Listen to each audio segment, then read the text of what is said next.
बीमा क्लेम और भी दूसरी किसानों से जुड़ी जो समस्याएं थी, मांगे थी, उनको लेकर के आंदोलन किया। और किसान भाई यहाँ से ट्रैक्टर के द्वारा जोरमीना तक पहुँचे।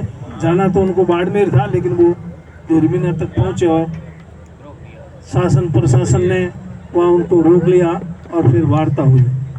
और वार्ता में सहमति बनी कि भाई इस तरह से हम आपके 1 महीने के अंदर जो भी टाइम दिया, सारे जो भी तय हुआ था उसके हिसाब से काम उन्होंने नहीं किया, इसलिए ये नौबत आई।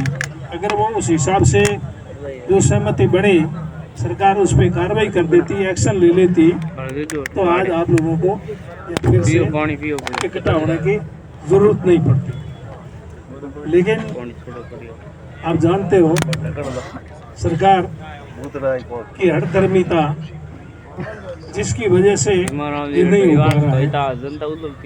होता है सत्ता में जब लोग होते हैं, कोई भी पार्टी हो, कोई भी लोग हो, तो वो उनको थोड़ा जनता की तकलीफों की तरफ ध्यान कम रहता है। उनको ये ऐसा ही लगता है मेरे ख्याल से कि हम जो कर रहे हैं वो ठीक है और हमारे से ज़्यादा ये लोग कोई समझदार है नहीं, हम ज़्यादा समझदार हैं, इसलिए तो हमको सत्ता सौंपी है और हम जो भी कर रहे हैं वो सही कर रहे हैं। सही कर रहे हैं नहीं कर रहे हैं ये तो लोगों को पता है। लेकिन आज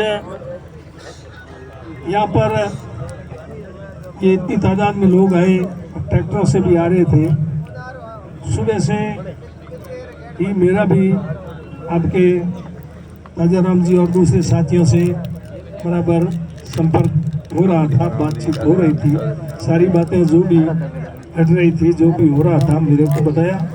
मैंने मेरी तरफ से कोशिश की, बात भी की, लेकिन उसके बावजूद भी अभी तक कोई निर्णय नहीं हुआ। अभी अपने यहाँ से प्रतिनिधि गए हैं बात करने के लिए, क्या बात होती है उसके बाद में पता लगेगा। कुल मिला के बात ये है, किसान बहुत कमज़ोर है। अगर किसान कमज़ोर नहीं हो तो किसानों की किसी की भी सत्ता हो, वो उनको सुनना पड़ता है और सुनते हैं। लेकिन किसान आपस में एकजुट नहीं होते, अलग अलग बढ़ जाते हैं क्षेत्र में, जातियों में, पार्टियों में, जिसकी वजह से किसान की ताकत नहीं बढ़ पाती।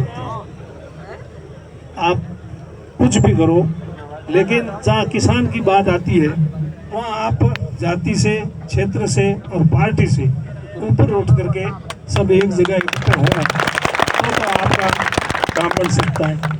लेकिन लोग किस तरह से कैसे हुए हैं, से बंधे हुए हैं, क्षेत्र से भी बंधे हुए हैं, उसकी वजह से ये अपने को कामयाबी मिली। आप किसानों की बात कर रहे हो, मुझे ध्यान है मैं 1980 में एमएलए बना था, आप लोगों ने बनाया था। तो अपने यहाँ पर ऊंचा मंडी जाता सारा जीरा यहाँ का, और उस जीरे पे राजस्थान सरकार ने टैक्स लगा दिया था कि ऊंचा जाएंगे तो राजस्थान सरकार को टैक्स देना पड़ेगा। यहाँ गांधो में चौकी स्थापित कर दी थी। तो उस समय कुछ किसान यहाँ के गुड़ा मालानी के, ज़्यादा बाकी एरिया चौटन वगैरह जीरा जो नहर पे भी हो रहा जगह जगह, ये बाद में उस समय ये सीमित क्षेत्र था। तो यहाँ सिर्फ गुड़ा के लोग बाड़मेर आए और मेरे से उन्होंने पहले बात भी की। मैंने ही उनको सलाह दी थी कि भाई आप थोड़ा धरना मरना दो, कुछ आंदोलन करो, तो फिर हम भी बात करेंगे कि भाई किसानों की समस्या, किसान नाराज है और किसानों की बात आप सुनो। सरकार से बात करेंगे तो हमारे को भी बल मिलेगा, बात करने में तो मजबूती होगी। किसान वहाँ आए बाड़मेर में, गांधी जी की मूर्ति रेलवे स्टेशन के सामने, वहाँ धरने पे बैठे। तो भाई सलाह उनके साथ थी, उसमें सरकार हमारी थी, मैं एमएलए था।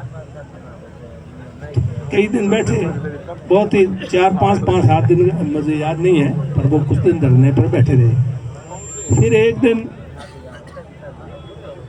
करीब करीब जेठ का महीना था, जेठ उतरने वाला ही था, तो बरसात हुई यहाँ पर कुछ ज़्यादा तो नहीं, कुछ इस इलाके में बरसात हुई। तो किसान रात को मेरे पास आए, उसमें कई किसान आज है भी नहीं, कई है, एक आध मेरे को ध्यान नहीं, ये अपने नगर के थे घमड़े राम जी विष्णु जी, उनको ला के आप पूछना ये नहीं सही गलत। तो मेरे पास आए रात को, क्या बाब हम तो रात को यहाँ से ये धरना उठाएंगे, इस तक लेके जाएंगे, दिन को तो हमारे को देखेगा तो हमको शर्म आती है, इस दिन को हम कैसे, इसलिए रात को जाएंगे। ये मैं हकीकत बता रहा हूँ किसानों की। तब मैंने उनको कहा ऐसा मत करो, पहली बार मेरी जानकारी के हिसाब से पहली बार ही किसान वहाँ गांधी जी की मूर्ति पे धरने पे बैठे, उससे पहले कभी किसान बैठे मेरे ध्यान में था नहीं, मेरे ख्याल से बैठे भी नहीं होंगे।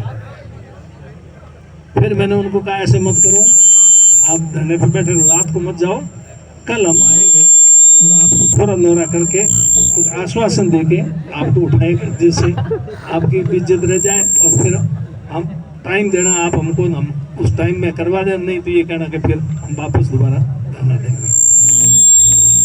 दूसरे दिन फिर हम गए उनके पास, मैं भी था, मेरे साथ और भी दूसरे लोग थे।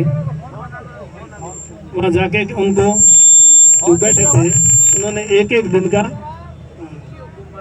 अनशन, एक दिन का ही भूख हड़ताल एक दिन की वो रख रहे थे किसान। उस दिन जिनके भी थी एक भूख हड़ताल,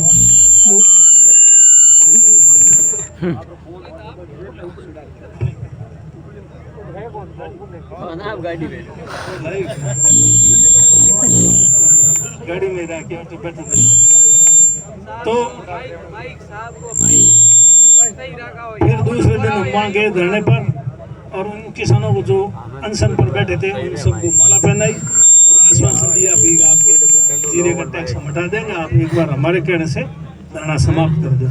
तो उन्होंने धरना समाप्त कर दिया। समाप्त तो क्या, वो तो रात को चले जाते, पर हमने उनको रोका और दूसरे दिन इज्जत उनको धरना उठाया उनका। उनमें से कुछ मैंने कहा, एक तो मेरे को ध्यान है, और कौन कौन बैठे क्या तो लोग थे, और उसमें उनके साथ कॉमरेड थे द्वारकेश जी जैन, वो अब नहीं है, वो उनके साथ थे। तो द्वारकेश जी से भी मेरी बात हुई, मैंने कहा आप इनको, क्यों किसानों को कुछ पता नहीं है और वो धरने वगैरह देते रहते, तो आप इनको गाइड करें।